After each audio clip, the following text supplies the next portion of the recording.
with Crimson Trim skating right to left. We are underway.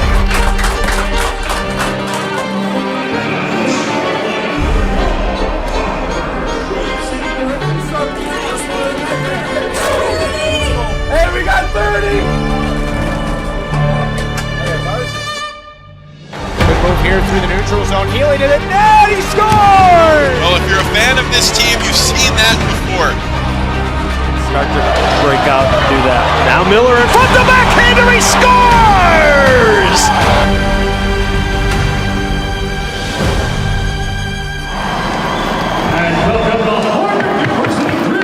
What's up, guys? George Balekji. You know where we are, Harvard Hockey here at Bright-Landry for the latest episode of NESN. I got Mason, Joe, and Christian with me. They're going to show me their second home. Let's get started on the tour, boys. Do it. All right, so yeah, take you guys in the locker room here. We have the coach's room over there. Players usually don't go in there. That's if you get in the coach's office, it's not a good sign. But yeah, here we have the stick rack. You want to take us through yours, Jumbo, real quick? Yeah. I think I gotta have the best spot, right in front of the door, perfect height. You always know it's Jumbo's too, because he's got 14 sticks. I stockpile them. So yeah, I use Hyperlight 2, right-handed 70 flex, P90. I like mid blade too, which is nice. Keep the tape job pretty simple, little exposure on the toe, and then up top just a little pinky grip. Yeah, nothing too special. Tack grip, which I actually switched from last year. I'm a big fan of it. So yeah, that's the Twigs. It's a whippy stick. Yeah, you know what? My big frame, ripping the puck. I was going to say, this is a short king stick right here. Oh yeah. Now, Mason, I would say show us what you got working with 22s, working with bigger guys. Yeah, I think Joe would know more about my stick than I do. I think I might be the least knowledgeable person on sticks in all of college hockey. I use a CCM, I know that. It's a jet speed. Basically, pretty simple TJ, just kind of go heel to toe here, and then a little bit of grip tape on top, and yeah. I don't know anything about the lie, I don't know anything about the kick point, but the flex, you know anything about the flex? Or I think it's an 85. Yeah, I might have gone up this year, I don't know. Yeah, but yeah, pretty simple. And you have CCM, like you said, you have Bauer, it doesn't matter, you guys, they basically set you up for success. Send you sticks when you need them, everything like that? Yeah, exactly. So I came in here, I was using Bauer before, and then I tried out, when I got here, I tested out some Bauer again and see if I like that, and I'm like, I'll try out the CCMs. Tried out a Warrior, and I was like, I kind of like this stick, so stuck with it. You don't even know what you're using, though. I don't know. And Christian, what about yours? Yeah, boys, time for the Holy Grail, huh? Over here we got CCM Jet Speed FT6. I think it's like a mid kick point. Couldn't really tell you though.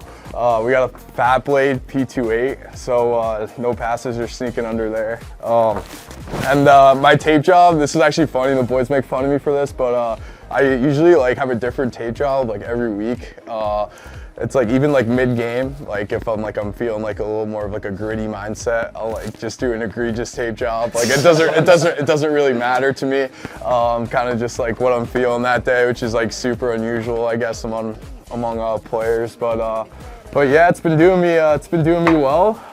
Pretty consistent, and not a lot of goals in this thing, but a lot of character in this stick. Yeah, exactly. A lot of chip pucks out of the zone. Yeah, Coach Nato will like that. Jim usually got the Jamie Benn special on the TJ. He goes like here to here. He gets it back to Barr, who's out of the box. Morton fires it, scores! Harvard takes its first lead of the night.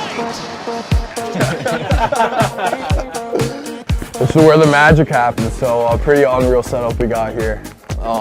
Yeah, you're lucky if you're sitting by me over there. But fortunately, Jim took the spot furthest away from me. So yeah. When you come in, you see this big logo on the ceiling, got it on the floor too, and then I see grit, perseverance, character. I mean, what does it do for you to walk into this and just see, I mean, it's so well organized, so clean, but you know, it jumps out at you what Harvard hockey's all about. What does it mean for you? Yeah, we just got kind of quick renovations last year, so we got these put up on the walls before they were kind of up here, painted on, and then we just got this thing put in too, so it's kind of, when you have the shield up on there, it's always so beautiful, especially when you get the lights off in here before games and you walk in here, it just gets you really fired up to play. And then our coach always says 3 things before games, and it's grit, perseverance, team first. It's kind of the model we play for, and then came in here, they needed to fill some room, so they had a character and compete level 2. But no, I think it's just the foundations of what you want your hockey team to be built on. Head coach of the Harvard University Crimson, Ted Donato, in his 20th year now, won his 300th career game earlier this season. Yeah, I like to, you see the imprint. Ted Donato's been here for 20 years, obviously a legend for the program, legend from the NHL. You know, you see his imprint on this program, so it's cool to see it reflected in the locker room too, for sure. 100%. All right, so we go from the locker room, is that into team lounge up ahead? Yeah, no stepping on the logo. No stepping on the logo, obviously. It's the worst when you see some people come in here post game and just roll right over the top of it. That breaks your heart. No, this is kind of our. We have a team lounge area up here. This is kind of our dry stall area, and kind of got the Normatex over there. That's where guys come in, put the Normatex on, chill out a little bit. Guys will do homework in here. We'll have some snacks, eat. Kind of come in here, put your stuff away, and then get ready for the day. Yeah, walk in, put the phones away here, no phones in the locker room? Yeah, no phones in the locker room except for the guy who's on Hawks. So he gets that privilege. Usually Jen. Yeah. Me or okay. Jack Barr. Yeah. Barzy's done a great job this year. So the goalie with no stick as Harvard looks shot, score! They take advantage of the opportunity. It is Ben McDonald who fired it, and it's a 1-1 game here in the second. You'll never catch legs on one of these fan bikes. Why, too tall, or you just don't want to get on them? I catch more time on the fan bike than anyone else.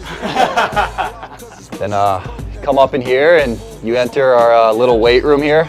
This is just a spot for some guys to catch a quick lift if they want to, before practice, after practice. Some guys come in here before the season, after the season. But this is just having our own separate area where guys can come in, as Lag said, before or after practice, get a little extra work in. It's nice, it's pretty cool, open space, so it's money. Who spends the most You time definitely in won't here? catch Joe in here. No? No, I'm kidding. You'll catch Joe here. He's got the mirrors in here. No mirrors and PDs. He's got working on somewhere. Yeah. It's 50% of the workout right Checking yourself. Making sure the hair's good, right? Yeah. Ryan Healy, the sophomore out of Hull, Mass. All right, now these are always the best rooms, every facility tour we do, the equipment room. Yeah, you got the equipment room here. You got our equipment manager, Odie, right here. It's the best equipment manager in all of college hockey. Best in the business. You're gonna have to slip him a 20 after him saying that? $60 right here. No, this is awesome though. You kind of got all the stuff set up here. Odie does a good job of keeping it nice and organized and getting stuff to us when you need it. Except for if we intentionally snap a stick across the post, then he's not too happy about those ones. But no, but they're great. These kids are great kids, and the best part about this job is seeing them grow up. Seeing Legs come in, seeing these guys come in. Legs was Miller's size. I don't know if he was that small, but I don't know. Yeah. I need whatever's in his cereal. I gotta get that tall one day myself. Yeah. And it's always good to walk in here because Odie's got the country music going on, and it's always a good vibe around here. But now, Jimmer, as a guy that's been 3 years in the program now, I mean, what's this room mean to you when you walk in? Is it somewhere you can kind of escape from the noise, decompress, and get some solid advice, or just chirped by Odie when you walk in? No, that's what I love about it. It's like not even to come get new stuff. It's to go say hi to Odie, say what's up. When I was a freshman, it's funny, like these guys will relate to. All the young guys are so scared of asking Odie for something because it's just like one of the things like we don't want to be high maintenance guys, but the more you talk to Odie, get comfortable with him, it gets easier and easier unless you're breaking sticks like heels. But always comes back to heels. Yeah, exactly. Played out in front, scrambled there. Langenbrunner fires it. Good. So, a little parking lot here, I guess. This is how you get around campus. This is how we get around campus. It's kind of noticeable if you're an athlete. Most likely, you're gonna have a nice little scooter that you're ripping around. Everybody's got one. Everyone's got one now, but you should see Joe. This is the women's parking lot, but our parking lot's over there. You should see Joe's scooter. It might be the biggest thing I've ever seen. This thing goes like 40, I swear. Boys call it the Lambo. The Lambo. So you guys already tell me about this room, kind of video room, breakdown tape, breakdown practice. Good spot to be in when coach has got to teach you a few lessons, I guess, right? Yeah, as you said, it's a pretty sweet setup. Chairs are pretty sweet. Boys were just talking. We've had some tough video sessions this year. So we're happy that we got some comfy chairs in here. We've definitely spent some time. So. Some 2-hour sessions, but no, it's great. It's great to be able to come in here as a team, just break down our game, learn and grow together and just try to get better. So it's a sweet setup. Me and Joe actually tried to do homework in here earlier this year. It was a one-time occurrence, but we did it. We did it in here. We had the whiteboard covered. We were trying to figure out an equation. Like some Goodwill Hunting stuff, Some right? Goodwill- Finish the equation. You would think we were in Goodwill Hunting when you saw all that was written on the board. But We kept no, don't handing worry, it no off one's to each thinking other. that. turns out I was completely wrong too, Jim. So yeah, there you go.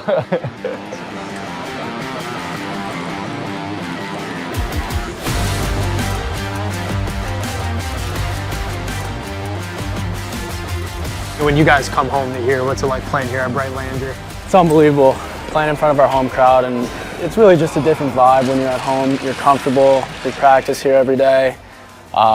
We know the boards. We know the feel. It's really just an unbelievable experience. You know, I really try to focus personally on cherishing every home game because you only get so many of them every year. But my favorite barn in college hockey, and it's an unbelievable place to play. I think too, when you get some good games here, like when you get Cornell here and you get kind of the local like Boston schools, you get the really good crowds and kind of that rivalry, and it's a fun environment playing. So yeah, it's always a blessing to be playing at home. No, what I love about this, like what you point out, Jimmer, is like, all right, when you get to Harvard, it's a bunch of really smart people, right? You guys hit the books hard. You have to as student athletes. Exactly. And as Jimmer was saying, like, some people come to school here, they've never played hockey, been on ice, even watched a game. So just seeing students here supporting us, as I said earlier, it gives us a little extra motivation, and it's cool when the Crim Zone gets bumping. It's a good time.